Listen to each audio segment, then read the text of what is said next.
मोदी की कर्नाटक प्लान को बीते 6 महीने में बड़ा झटका, कम हो गई 4 लोकसभा सीटें। लोकसभा चुनाव 2024 को लेकर बीजेपी इस बार उत्तर ही नहीं दक्षिण में भी खास तौर पर ध्यान दे रही। कर्नाटक में पिछली बार उसे जबरदस्त सफलता मिली थी, लेकिन अब ऐसा लग रहा है कि मोदी का प्लान यहां कमजोर पड़ रहा है। राज्य में भाजपा के समर्थन में पिछले 6 महीने बड़ी गिरावट आई है, ऐसा हम नहीं सर्वे रिपोर्ट बता रही है। दोनों सर्वे के आंकड़ों को देखने पर आप समझ पाएंगे।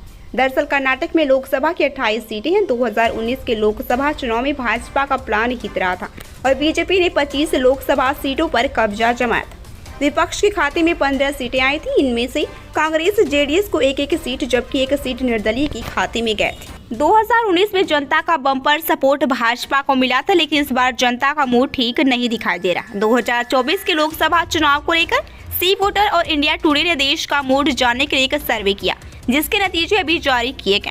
सर्वे के मुताबिक कांग्रेस के नेतृत्व वाली यूपीए को राज्य में 17 सीटें मिलती हुई दिखाई दे रही हैं। 2019 से तुलना करें तो कांग्रेस को जबरदस्त फायदा मिलता हुआ दिखाई दे रहा। जाहिर है विपक्षी दल में किसी की भी सीटें बढ़ी तो नुकसान भाजपा का ही होना।